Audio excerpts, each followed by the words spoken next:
Assalamualaikum warahmatullahi wabarakatuh. Halo, saya Pera Dwi Putri, guru fisika di SMA Negeri Karangjaya, Kabupaten Musirawas Utara, Sumatera Selatan. Oke, pada kesempatan kali ini saya akan membahas materi hukum Kirchhoff 1 dan 2 beserta penjelasannya. Baik, yuk kita simak video penjelasan saya berikut ini. Jadi sesuai namanya, bunyi hukum Kirchhoff dikemukakan oleh ilmuwan fisika asal Jerman bernama Gustav Robert Kirchhoff. Nah, untuk hukum Kirchhoff 1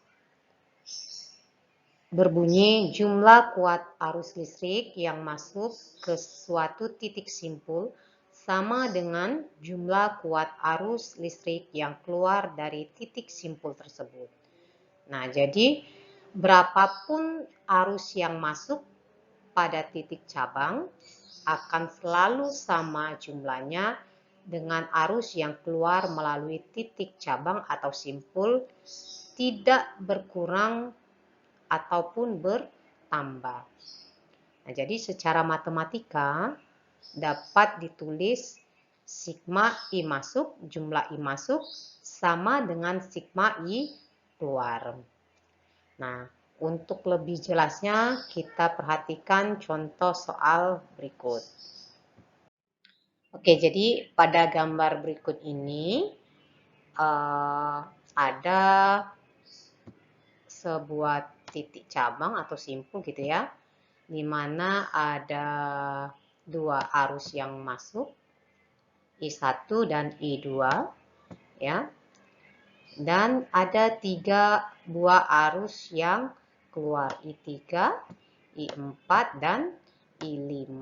Nah, jadi jika arus yang mengalir pada I1 itu adalah 5 ampere, I2 itu adalah 10 ampere, I3 itu adalah 2 ampere, dan I4 itu adalah 3 ampere. Lalu berapa arus yang ada pada I5?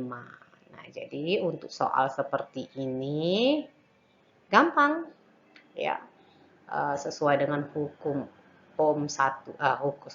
hukum Kirchhoff 1 tadi, bahwa I masuk itu akan sama dengan jumlah I keluar ya. Nah, baik. Jadi untuk soal ini ya. Nah, jadi jika jumlah arus yang masuk sama dengan arus yang keluar, maka tadi kan diketahui I1 sama dengan 5 ampere gitu ya, I2 10 ampere, I3 2 ampere, dan I4-nya 3 ampere. Yang ditanya itu I5. Jadi sesuai dengan hukum Kirchhoff 1 bahwa I masuk itu sama dengan jumlah I keluar. Maka I1 ditambah I2 itu I masuk sama dengan I3 ditambah I4 ditambah I5 sebagai I keluar gitu ya.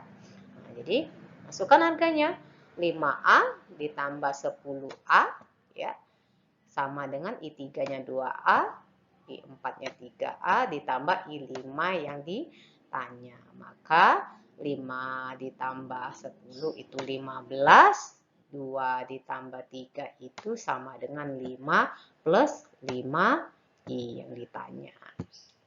Maka sama dengan 15, I5 sama dengan 15 ampere dikurang 5 ampere. Jadi I5 sama dengan 10 ampere gitu ya.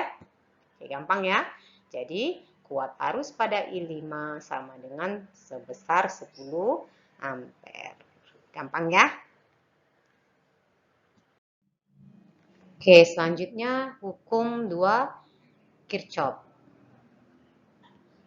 Nah, jadi hukum Kirchhoff 2 atau hukum 2 Kirchhoff berbunyi jumlah aljabar dari GGL, gerak gaya listrik, sumber tegangan, dan beda potensial dalam sebuah rangkaian tertutup atau loop sama dengan 0. Nah, jadi secara matematis dapat ditulis sebagai berikut. Sigma epsilon, ya, sigma epsilon ditambah dengan sigma V itu sama dengan 0. Atau berdasarkan hukum Ohm bahwa nilai V itu sama dengan I dikali R. Maka sigma epsilon ya ditambah dengan sigma I kali R sama dengan 0. Jadi V-nya itu sama dengan I dikali R. Nah, di mana V adalah beda potensial komponen-komponen dalam rangkaian dan epsilon adalah GGL sumber. Jadi untuk lebih jelasnya mengenai hukum 2 Kirchhoff, maka kita perhatikan contoh soal berikut.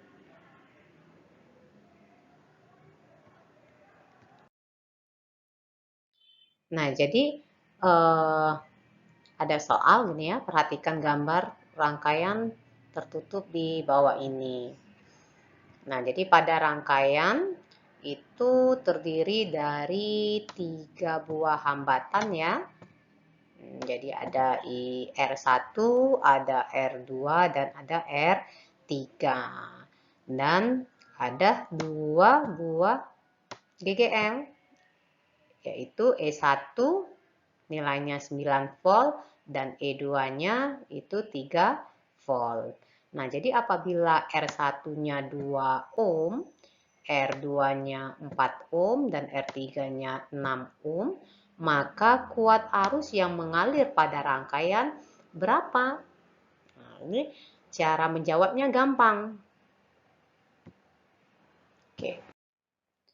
Nah, jadi untuk menyelesaikan soal seperti ini, hal pertama yang harus kita lakukan adalah menentukan arah loop.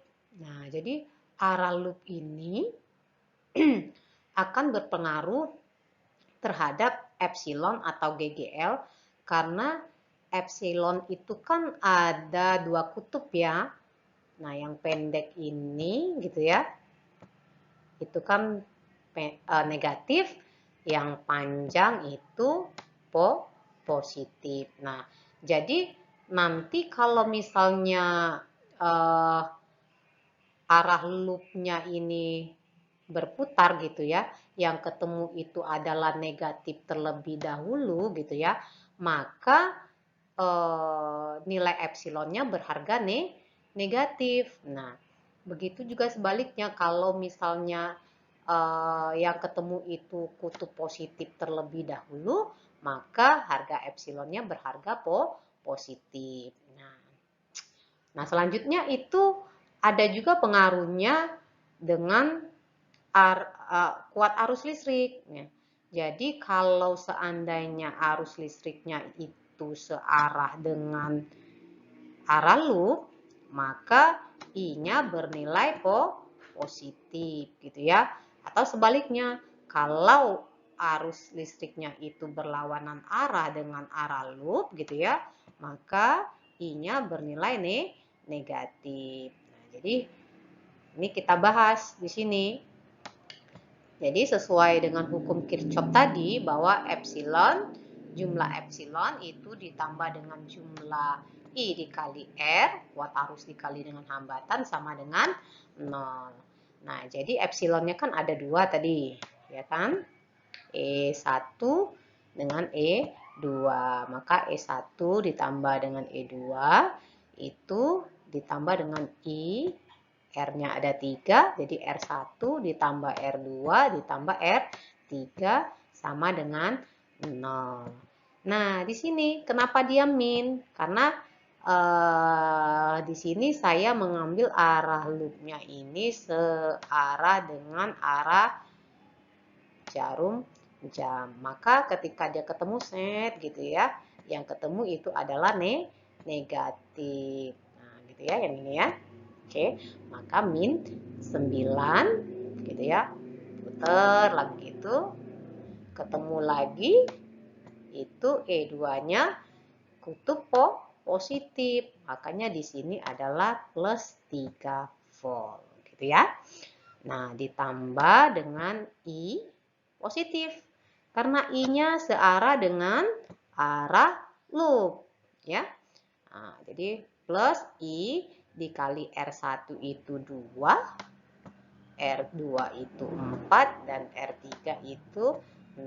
Sama dengan 0. Nah, jadi 9, min 9 ditambah 3 min 6, I 2 tambah 4 ditambah 6 itu sama dengan 12 ohm. Jadi 12 ohm I sama dengan 6 volt ya. Sama dengan 6 volt per 12 ohm, hasilnya 0,5 ampere. Nah, jadi arah loop itu penting karena akan berpengaruh terhadap operasi dari epsilon atau GGL, di mana siapa dulu nanti ketemu kutubnya, positif atau negatif. Nah, begitu juga dengan arus listrik. Jika dia searah, maka I-nya positif. Jika dia berlawanan arah dengan loop, maka dia bernilai negatif. Gitu ya. Nah, bagaimana kalau loopnya lebih dari satu misalnya? Ada 2 atau ada 3 loop. Seperti gambar ini ya.